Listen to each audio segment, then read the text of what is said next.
Good afternoon आशाताई. तर तुम्हा सर्वांचं स्वागत आहे परत एकदा तुमच्या स्वतःच्या हक्काच्या अशा आपल्या ज्ञानप्रबोधिनी या यूट्यूब चॅनलमध्ये.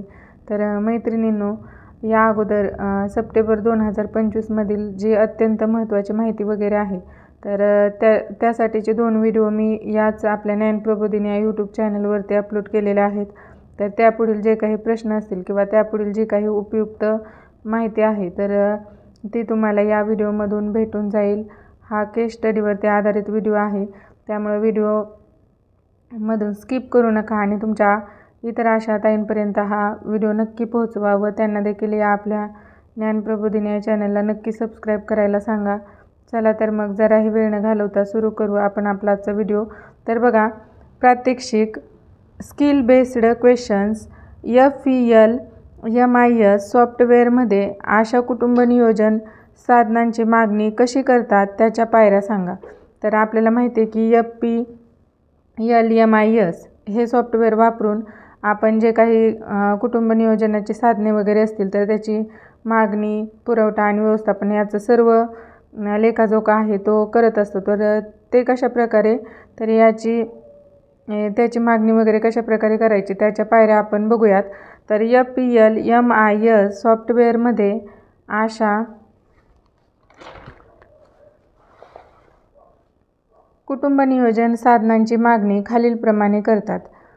कुटुंब नियोजन साहित्य सामुग्रीचा पुरवठ्याची साखळी मजबूत करण्यासाठी या ॲपचा वापर केला जातो. या संगणकीय ॲपने सर्व स्तरावर कुटुंब नियोजनासाठी लागणाऱ्या सामुग्रीचे व्यवस्थापन व निरीक्षण केले जाते.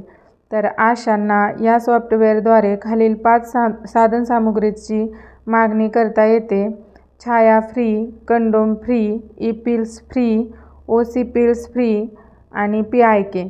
तर अशा प्रकारे ह्याच्या पायऱ्या वगैरे आहेत. तर त्यानंतर बघा, प्रश्न क्रमांक 7, खालील प्रश्नांची सविस्तर उत्तरे द्या. आभा कार्ड काढून KYC करण्याची कृती लिहा. आभा कार्ड काढून KYC करण्याची कृती खालीलप्रमाणे आहे. सुरुवातीला आकडा 1, वेबसाईटला भेट द्या.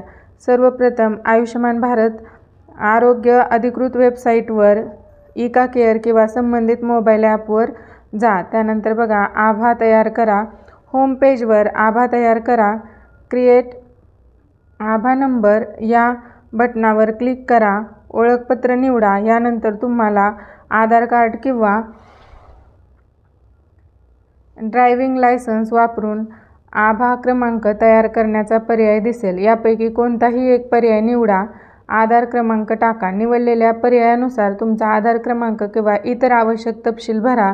मोबाईल क्रमांक पडताळणी. तुम्हाला मोबाईलवर OTP येईल. हा OTP नमूद करून त्याची पडताळणी पूर्ण करा. KYC पूर्ण करा. तुमची KYC प्रक्रिया पूर्ण होईल आणि तुमचा आभा कार्ड किंवा आरोग्य खाते तयार होईल, ज्यावर तुमचा 14 अंकी युनिक ID असेल. या प्रक्रियेद्वारे तुम्ही आभा कार्ड मिळवू शकता आणि तुमची ओळख पडताळणी करू शकता.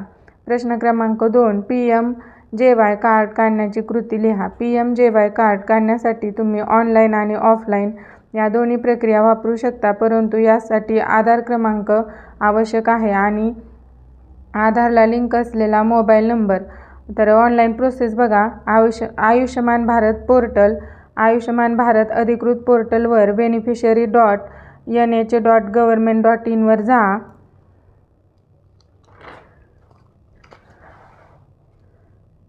आयुष्मान ॲप डाउनलोड करा. तुमच्या स्मार्टफोनवर आयुष्मान भारत ॲप डाउनलोड करा. नोंदणीकृत मोबाईल नंबर आणि OTP. नोंदणीकृत मोबाईल नंबर आणि OTP वापरून ॲपमध्ये लॉग इन करा. आयुष्यमान कार्ड विभागात जा. आयुष्मान कार्ड विभागात नेव्हिगेट करा आणि तुमच्या लाभार्थ्याचे तपशील शोधा. आधार आधारित eKYC पूर्ण करा. तुमचा आधार क्रमांक वापरून eKYC प्रक्रिया पूर्ण करा. अशा प्रकारे यापुढील जे काही संवाद लेखन आहे तर त्यावर आधारित जर माहिती तुम्हाला हवी असेल तर ती तुम्हाला या पुढच्या व्हिडिओमध्ये भेटून जाईल, परंतु तशी कमेंट मात्र नक्की करा. धन्यवाद ताई.